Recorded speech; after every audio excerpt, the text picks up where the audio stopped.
नमस्कार मित्रांनो, मी आपल्या सर्वांचे स्वागत करतो माझ्या ई-नोकरी संदर्भ या यूट्यूब चॅनलवरती. तर बघा मित्रांनो, ज्या प्रकारे तुम्ही थंबनेलमध्ये बघताय, तर हे सर्व हा जो व्हिडिओ सर्व सरळ सेवा भरती रिलेटेड आहे. कारण आता आपल्याला माहीत आहे की बऱ्याचशा एक्झामचा जो आहे आपला डॉक्युमेंट व्हेरिफिकेशनचा शेड्यूल आलेला आहे. ओके, तर त्याच्यामध्ये आपल्याला माहीत आहे की 30 तारखेपासून तलाठीचं पण सुरुवात होत आहे आणि त्याच्यानंतर ज्या बऱ्याचशा एक्झाम आहेत आपल्या ज्या पेंडिंग आहेत, त्यांच्या रिलेटेड पण डॉक्युमेंटसाठी तुम्हाला हा खूप महत्त्वाचा व्हिडिओ असणार आहे. तर याच्यामध्ये मी काय-काय माहिती सांगणार आहे मी तुम्हाला सांगतो बघा. याच्यामध्ये जर नावात बदल असेल तर तुम्हाला काय करता येईल? तर ह्या नावाबद्दल याच्यामध्ये 2 प्रोसेस असतात.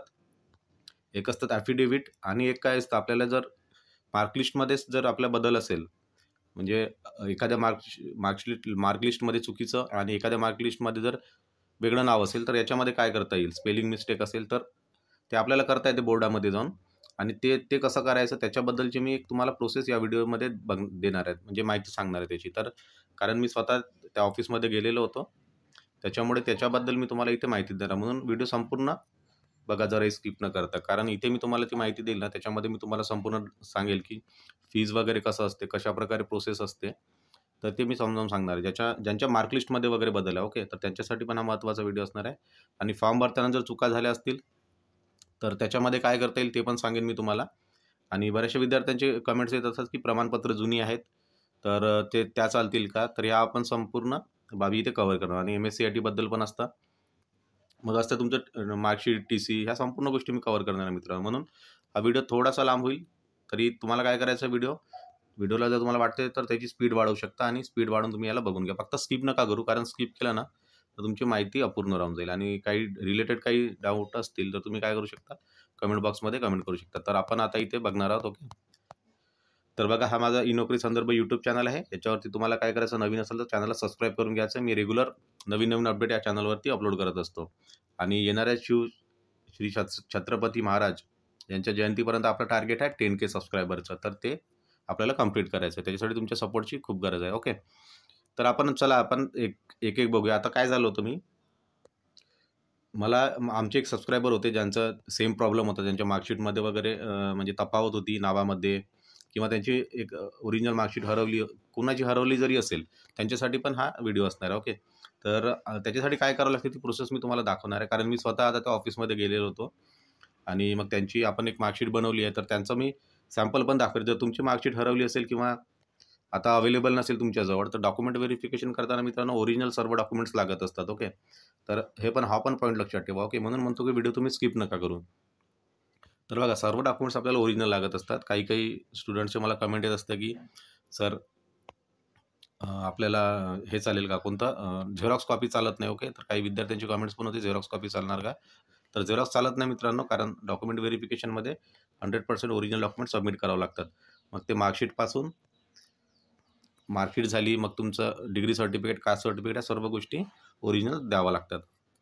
तर जसं समजा आता आपण पहिला पॉईंट घेऊया याच्यानुसार आपल्या थंबनेलनुसार. जर डॉक्युमेंटमध्ये जर तुमच्या नावामध्ये बदल असेल तर तुम्ही काय करू शकता. ओके. जर आता तुम्हाला मार्कशीटमध्ये जर बदल असेल, जसं आता बऱ्याचशा एक्झामला कसं आहे, मोस्ट ऑफ द टाईम 10ची मार्कशीट खूप इम्पॉर्टंट असते. ओके. जसं आता सरळ सेवा भरतीमार्फत आपली सार्वजनिक आरोग्य विभागाची आता येणाऱ्या दिवसात काही डॉक्युमेंट व्हेरिफिकेशन होणार आहे.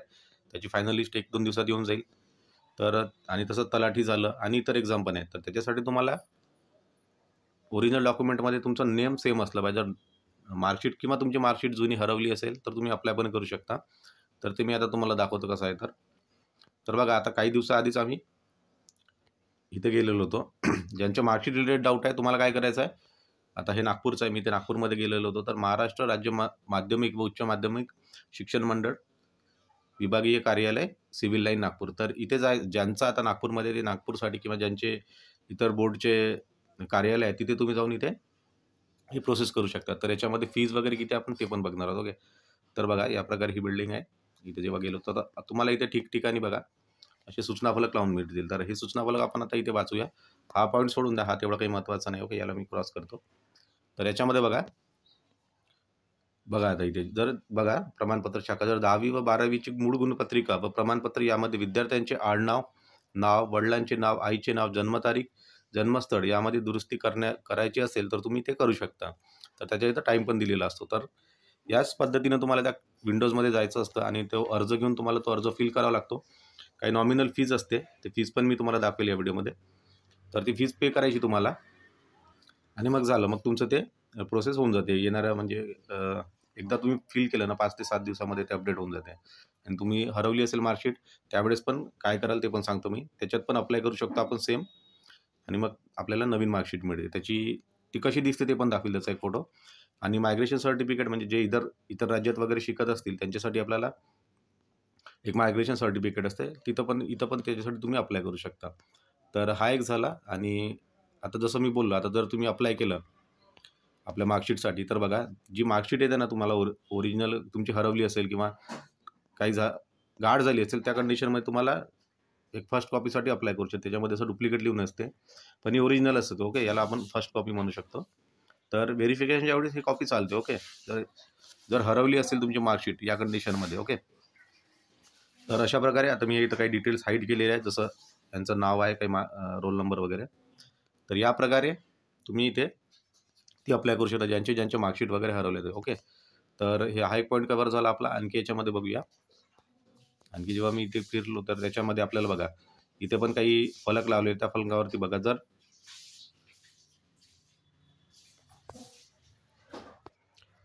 तर बघा इथे संपूर्ण माहिती दिलेली आहे आणि तुम्ही जर त्या कार्यालयामध्ये गेले तिथून पण तुम्हाला ही माहिती मिळू शकते. तर इथे बघा महत्त्वाचा मुद्दा इथे तर बघा माध्यमिक व उच्च माध्यमिक शालांत परीक्षा प्रमाणपत्र व द्वितीय गुणपत्रक प्रमाणपत्र.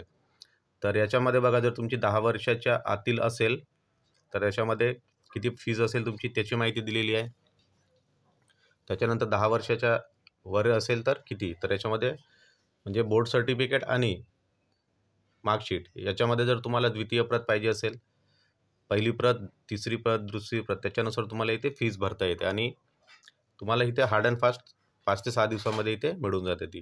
तर ज्यांच्या सर्टिफिकेट किंवा प्रमाणपत्रामध्ये जे काही त्रुटी आहे ते तुम्ही इथे दुरुस्त करू शकता. त्याच्यानंतर इथे पुन्हा बघा माध्यमिक शालांत प्रमाणपत्र. तर इथे बघा ज्यांच्या याच्यामध्ये परीक्षा गुणपत्रक किंवा सर्टिफिकेटमध्ये जन्म दिनांक, जन्म ठिकाण, वर्णलेखनातील दुरुस्ती, तत्सम दुरुस्ती बाबतीच्या प्रस्तावानंतर मंडळाकडून कारवाई करून निर्णय देणे. तर याच्यामध्ये तुम्हाला शुल्क इथे दिलेलं आहे. ओके, या प्रकारे तुम्ही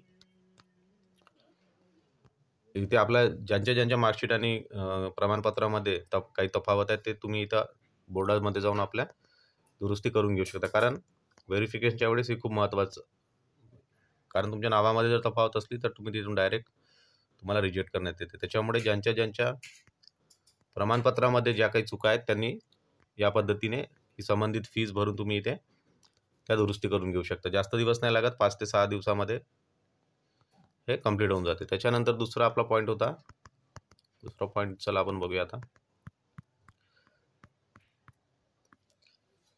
तर याच्यामध्ये झालं. आणि नावात बदल जर तुमचा बघा फॉर्म भरताना जर काही चुकी झालेली असेल, छोट्या मोठ्या चुकी असतील, जर नावामध्ये तुमच्या डॉक्युमेंट्समध्ये सर्व बरोबर आहे, फक्त फॉर्म भरताना काही मिस्टेक झालेली असेल, मायनर मिस्टेक सांगतो, जसं समजा आता तुम्हाला फॉर्म भरतानाचं नावामध्ये काही स्पेलिंग किंवा एखादा वर्ड इकडे तिकडे झाला आहे, तर तुम्ही त्याच्यामध्ये त्या कंडिशनमध्ये ॲफिडेविट देऊ शकता. ओके, पण प्रत्येक कंडिशनमध्ये चालत नाही. जसं आता तुम्ही रिझर्वेशनसाठी अप्लाय करताना जर चुकून तुमचं रिझर्वेशन SC आहे, त्या ठिकाणी ST सिलेक्ट झालं किंवा दुसरं OBC सिलेक्ट झालं, तर अशा कंडिशनमध्ये हे अप्लिकेबल होत नाही. तर फक्त फॉर्म भरताना तुमच्या डॉक्युमेंट्समध्ये सर्व करेक्ट आहे आणि नावामध्ये फक्त फॉर्म भरताना काही मिस्टेक झाली त्यावेळेस इथे अप्लिकेबल होतं. ओके, आणि बाकीचे जे सर्टिफिकेट्स आहेत सगळं ओरिजिनल लागतं तुम्हाला, जसं कास्ट सर्टिफिकेट झाली. आणि अजून एक राहिला एक मुद्दा, जर ज्यांच्याकडे व्हॅलिडिटी नाही आहे, कास्ट व्हॅलिडिटी, तर त्यांना पण इथे 6 मंथचा टाईम मिळत असतो. तर हे 2-3 मुद्दे कव्हर झाले. आणखी आपण बघूया नेक्स्ट आपला पॉईंट काय आहे.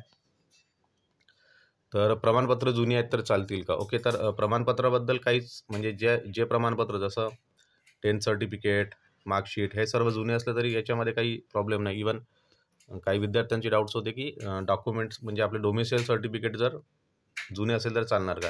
तर डोमिसाईल सर्टिफिकेट पण जुनं असलं तर चालतं, कास्ट सर्टिफिकेट पण जुनी असली तरी चालते. त्याच्यामध्ये फक्त तुमच्या नावामध्ये वगैरे तिथे काही पण बदल नको. आणि जर तसा काही असेल इश्यू तर ते तुम्हाला असं या प्रकारे क्लिअर करून घ्यावं लागेल. मग कास्ट सर्टिफिकेटमध्ये चुकीची माहिती असेल त्याला पण करेक्ट करून घ्या, व्हॅलिडिटीमध्ये असेल त्याला करेक्ट करून घ्या.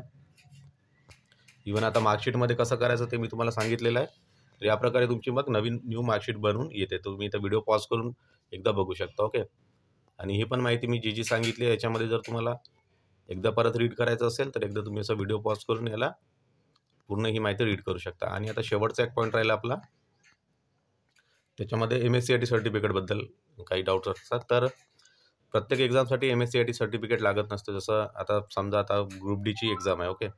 तर ग्रुप डीसाठी कुठेच MSc सर्टिफिकेट मागितलेलं नाही. तर त्याच्याबद्दल निश्चिंत राहा. सार्वजनिक आरोग्य विभागामध्ये पण जे गट कच्या पोस्ट असतात, जसं क्लर्क असो किंवा आपल्या कोणत्या पण गट कच्या एक्झाम असो, तिथे जर तुम्हाला म्हटलं आहे की म्हणजे कंपल्सरी आहे, ज्या ठिकाणी कंपल्सरी म्हटलं आहे तिथे तुम्हाला द्यावं लागते. आणि जर आत्ता नसेल तुमच्याकडे तर त्याच्यासाठी पण MSc साठी पण तुम्हाला 6 मंथचा टाईम मिळतो. त्या टाईम ड्युरेशनमध्ये तुम्हाला ते सर्टिफिकेट पास करून द्यायचं असतं. आणि काही एक्झाममध्ये अगदी कंपल्सरी असतं. जिथं कंपल्सरी असतं तिथं फॉर्मच भरता येत नाही किंवा तिथं ऑलरेडी म्हटलं असतं की तुम्हाला ऑलरेडी म्हणजे MSc सर्टिफिकेट कंपल्सरी असं म्हटलेलं असतं. तर तिथे तर मग ते चालतच नाही. मग त्या कंडिशनमध्ये तुम्ही रिजेक्ट होऊ शकता. तर या प्रकारे याच्यामध्ये मी आता बरेचसे पॉईंट कव्हर केलेले आहे. आपण डॉक्युमेंटरी व्हेरिफिकेशन रिलेटेड तुम्हाला जर प्रमाणपत्र किंवा मार्कशीटमध्ये नावात बदल असतील तर ते कसं करायचं ते सांगितलं मी एक शॉर्टमध्ये. त्याच्यात नावात बदल असेल आणि फॉर्म भरताना चुका झाल्या असतील काय करायचं ते पण सांगितलं. प्रमाणपत्र जुनी आणि MSc सर्टिफिकेटबद्दल पण संपूर्ण आपण पॉईंट्स कव्हर केले आहेत. तर हा जनरल व्हिडिओ होता मित्रांनो. आणि येणाऱ्या 1 ते 2 दिवसांमध्ये आता आपला सार्वजनिक आरोग्य विभागाचा निकाल पण लागणार आहे. ओके. तर त्याच्यासाठी तुम्हाला सर्व डॉक्युमेंट्स रेडी ठेवायचे आहेत. आणि परत एकदा चॅनलवरती नवीन चॅनलला सबस्क्राईब करा. Thank you very much.